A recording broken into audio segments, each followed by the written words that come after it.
Have you ever cared so much for others, that you forgot to care for yourself? Have you ever smiled for everyone, while your own heart quietly broke inside?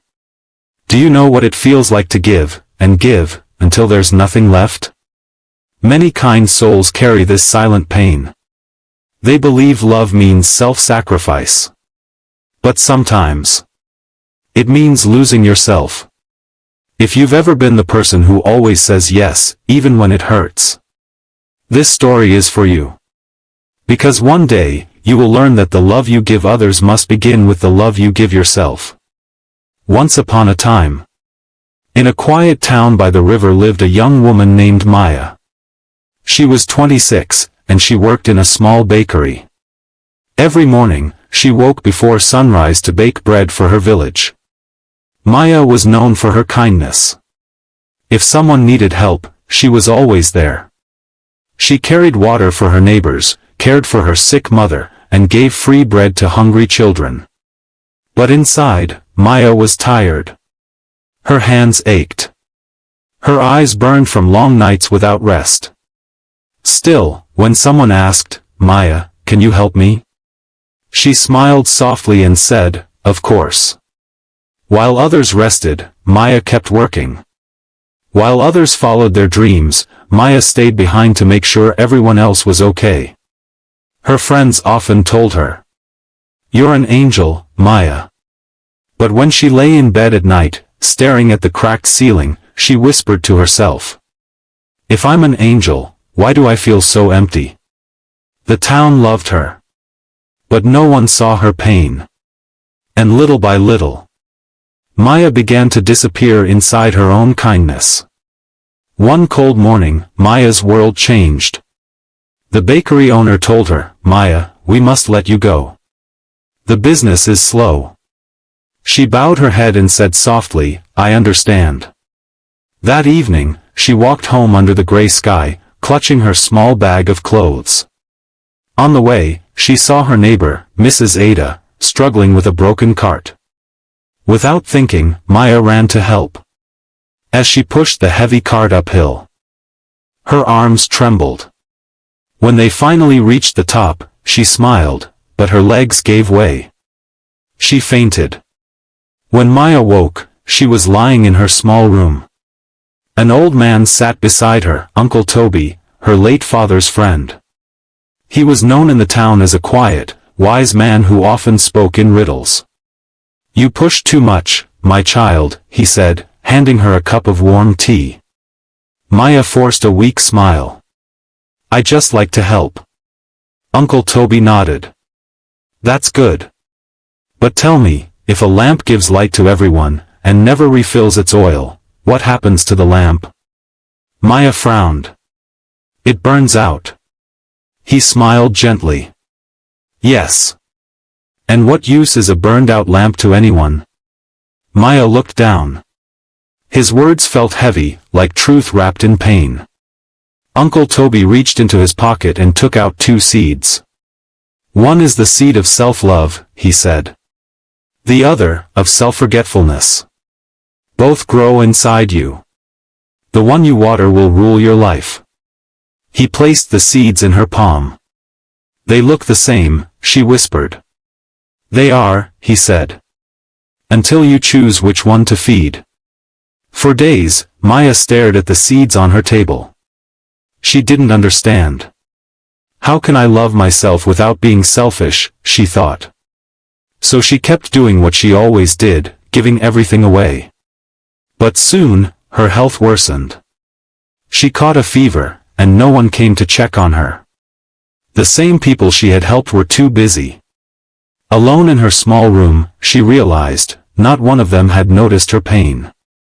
Her heart ached, not from anger, but from awakening. One night, rain poured outside. Maya sat up in bed, shivering, and looked at the 2 seeds again. For the first time, she whispered, "What if I watered myself first?" The next morning, she did something new. She walked to the river instead of the bakery. She watched the sunrise. The light touched her face, warm and golden. And for the first time in years, she smiled for herself. Days passed. She began saying no when she was too tired. At first, people were surprised. "Maya, are you angry with us?" they asked. She shook her head gently. "No. I'm just learning to rest." She started reading in the evenings, sketching flowers, and baking bread for herself. Each day, the self-love seed grew a little stronger. Still, guilt followed her. One night, she visited Uncle Toby again. "I feel selfish," she said quietly. "It feels wrong to put myself first." Uncle Toby chuckled softly. "My dear," he said, "when the rain falls, does it only water one tree?" "No," she replied. "It waters all. But it begins with the clouds filling themselves first." She closed her eyes, breathing deeply. For the first time, she understood. Loving herself was not selfish. It was necessary. Weeks turned into months. Maya found a new job teaching children how to bake.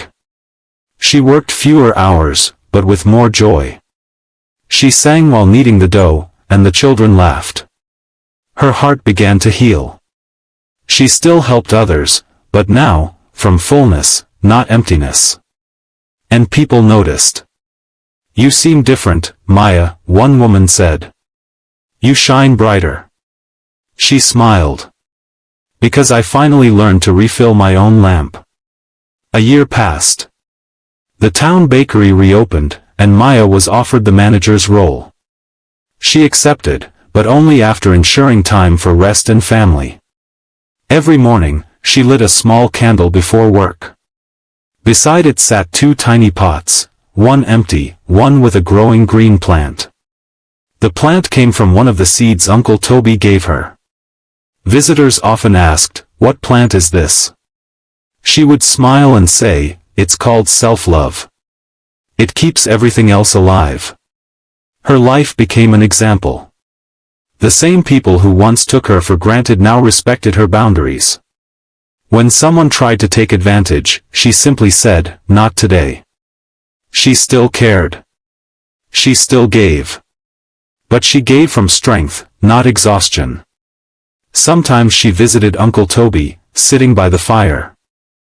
He would ask, "And your plant, Maya, how is it growing?" She would laugh softly. "It's blooming, Uncle." He'd nod. "So are you." That night, she stood by her window, looking at the stars. And she whispered to herself. "Once, I thought love meant giving everything. Now I know, love begins when you give yourself something too." Dear friend. Maybe you are like Maya. Maybe your heart is full of care for others, but empty for yourself. You keep saying yes, even when your soul whispers no. Remember this. You cannot pour from an empty cup. You cannot give light from a burned-out lamp. Every one of us carries two seeds inside, one of self-love, the other of self-forgetfulness. Every choice, every yes or no, waters one of them. Start today.